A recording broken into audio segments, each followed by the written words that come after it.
Once upon a time, in a small village, there lived two sisters, Chetta and Ifechi. Their father had two wives, and the rivalry between these women ran deep. Chetta was the daughter of the first wife, while Ifechi was the daughter of the second.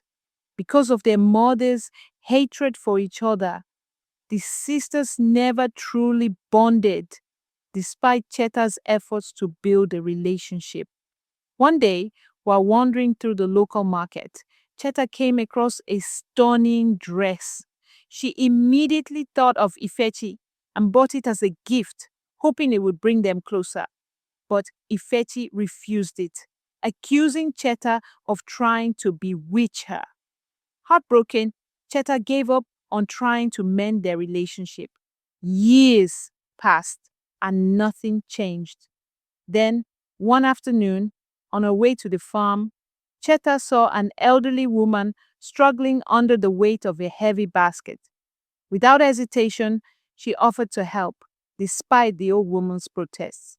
Chetta insisted and carried the basket to the woman's hut, where she discovered the woman's son, Truma, gravely ill. Seeing they had little to eat, Chetta quickly prepared a meal for them. That night, she returned home late, only to be met with her father's furious accusations. Before she could explain, Ifechi stepped in with a lie. Chetta had been with a man all day. Their father was enraged, blaming Chetta's mother for raising a disgraceful daughter. Ifechi, on the other hand, relished every moment of her sister's humiliation. The next morning, Chetta sneaked out to check on the old woman and her son. Truma was feeling better and grateful for her kindness. Over time, their bond deepened, and Truma fell in love with Chetta. Soon he asked for her hand in marriage, and her family agreed. Their wedding was celebrated with joy. Ifechi's mother, however, was restless. She couldn't stand the thought of her daughter of remaining single while Chetta was happily married. In desperation, she pressured Ifechi to accept a proposal from Achebe, the village drunk. Ifechi had rejected him before, but now, with no other suitors, she was forced into the marriage. As fate would have it, both sisters became pregnant around the same time. Chetta saw this as an opportunity to reconnect, but Ifechi remained distant.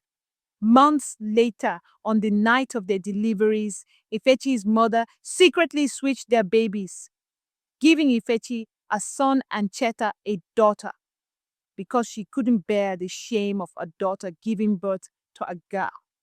Years went by, and the children, Afam and Uma, grew up as close as siblings could be.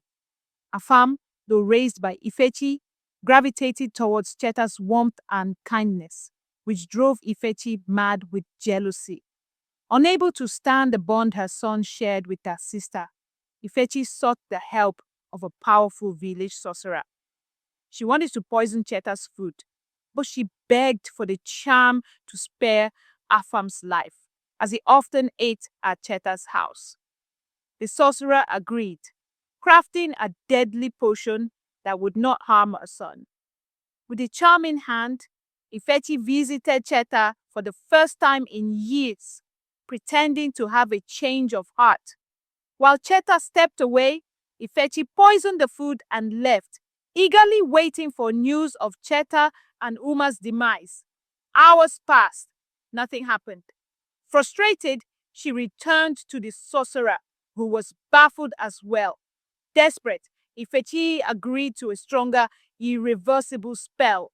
The only catch? She had to provide personal items belonging to Chetta and Uma, but not anything from her own child, or she would suffer unimaginable consequences.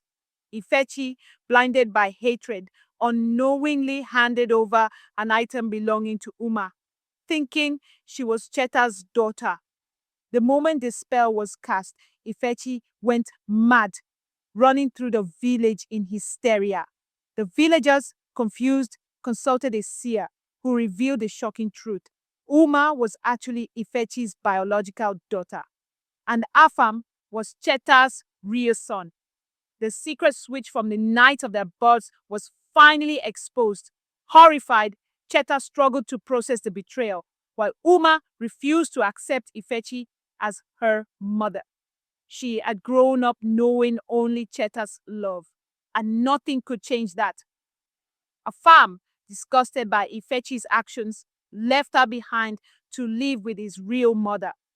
Meanwhile, Ifechi's mother faced the scorn of the entire village, and Ifechi remained lost in madness, a victim of her own jealousy and deceit. The lesson here: envy and hatred only lead to destruction. Focus on your blessings and don't let bitterness ruin your life. If you enjoyed this story, don't forget to like, subscribe, and leave a comment. It helps the channel grow. See you in the next story. Bye.